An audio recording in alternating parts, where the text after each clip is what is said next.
Hello दोस्तों, कैसे हैं आप।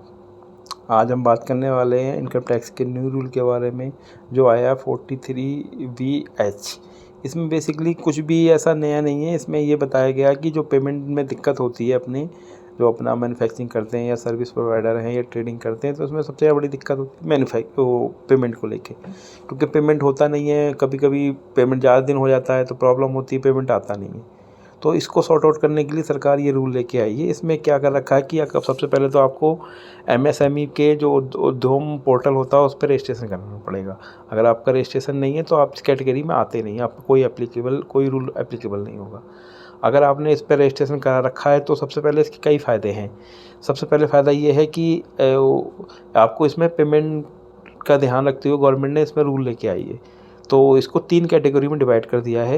अगर हम इसमें रजिस्ट्रेशन कराते हैं, एक तो हम अगर मैन्युफैक्चरिंग करते हैं, सर्विस प्रोवाइडर हैं या ट्रेडर हैं, तो सबसे पहले हम बात कर लेते हैं मैन्युफैक्चरिंग की। मैन्युफैक्चरिंग में क्या कर रखा है इन्होंने, अगर हम मैन्युफैक्चरिंग करते हैं और हम आते हैं माइक्रो या स्मॉल इंटरप्राइजेज में आते हैं।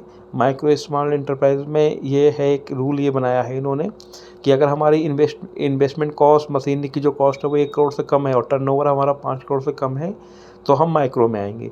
और अगर हमारी इन्वेस्टमेंट कॉस्ट 10 करोड़ से कम है और हमारा टर्नओवर 50 करोड़ से नीचे है तो हम आएंगे स्मॉल में। और उससे ऊपर अगर कुछ भी जाता है तो हम मीडियम में आ जाएंगे। तो अगर हम बात करते हैं माइक्रो स्मॉल इंटरप्राइजेज में, तो ये एप्लीकेबल उसके लिए मीडियम में है। अगर हमारी 50 करोड़ से ऊपर अगर टर्नओवर है तो इसको अलग कर दिया है। तो अब सबसे पहले बात कर रहे थे मैन्युफैक्चरिंग और सर्विस प्रोवाइडर। तो अगर मैन्युफैक्चरिंग और सर्विस प्रोवाइडर अगर हम करते हैं तो सबसे पहले ये एप्लीकेबल है। अगर हम इसमें अगर रिटन एग्रीमेंट कर लेते हैं, जिससे भी मटेरियल हम सेल कर रहे हैं उससे या परचेज कर रहे हैं उससे रिटन एग्रीमेंट कर लेते हैं हम, तो एग्रीमेंट इसमें हम 15 डेज़ कर सकते हैं, इसमें 40 डेज़ कर सकते हैं। 45 डेज़ लास्ट है कि हमें 45 डेज़ के अंदर अंदर पेमेंट करनी पड़ेगी और जो एग्रीमेंट है वो 45 डेज़ के ज़्यादा हो नहीं सकता, तो इतना तो हमें करना पड़ेगा। तो अगर हम एग्रीमेंट कर लेते हैं तो हमें छूट मिल जाती है, हम 45 डेज़ में पेमेंट कर देंगे। अगर हम एग्रीमेंट नहीं करते हैं तो इसमें ये रूल में कहा गया कि आपको 15 डेज़ के अंदर अंदर आपको पेमेंट करनी पड़ेगी। तो ये रूल लेके आए हैं, तो इससे क्या होगा, जो पेमेंट लोगों की रुकती है, परेशान रहते हैं, तो उसमें दिक्कत नहीं आएगी। अब हम बात करते हैं, ये तो हमने जो बताया था ये बताया था आपको मैन्युफैक्चरिंग और सर्विस प्रोवाइडर के लिए। अगर हम बात कर रहे हैं ट्रेडिंग के लिए, तो ट्रेडिंग के लिए ये अभी रूल एप्लीकेबल नहीं है। इसको अभी जैसे मीडियम इंटरप्राइजेज है और ट्रेडिंग के लिए इसको अलग कर दिया गया है।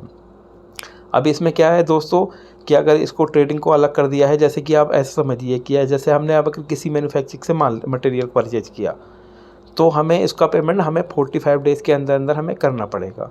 और अगर जो मटेरियल है वो परचेज़ किया, वो ट्रेडर से किया है, तो हमें उसका जो रूल पहले थे पेमेंट के, जैसे भी अब आपस में बातचीत करके होते थे, तो वैसे चलते रहेंगे। ट्रेडर से लेने पे आप पे कोई बाउंडेशन नहीं है, लेकिन अगर मैन्युफैक्चरर से आप लेते हैं मटेरियल तो आपको 45 डेज़ के अंदर अंदर आपको पेमेंट करनी पड़ेगी। तो एक तो ये है इसका मतलब इसका फ़ायदा या नुकसान जो भी समझ लीजिए ये चीज़ है।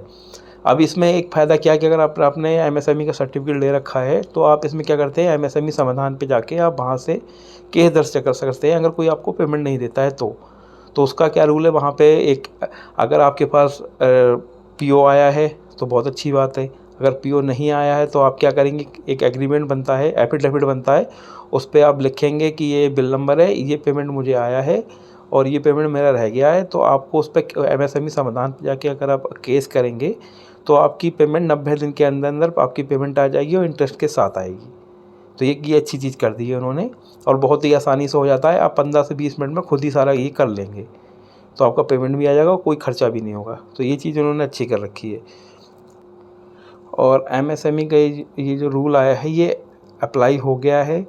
मतलब ये मान चलिए कि आप असेसमेंट ईयर 2024-25 पे लागू हो गया है और फाइनेंस ईयर 23-24 पे ये लागू है कि अगर आपने किसी भी मैन्युफैक्चरिंग से या सर्विस प्रोवाइडर से कोई भी मटेरियल परचेज किया है या सर्विस ली है तो आपको इसका पेमेंट 31 मार्च 2024 में के अंदर अंदर आपको करना पड़ेगा। नहीं तो आपको जो भी आपकी पेमेंट होगा, आपने जो नहीं दिया होगा तो वो इनकम मान लिया जाएगा और वो आपको इनकम टैक्स देना पड़ेगा उसका।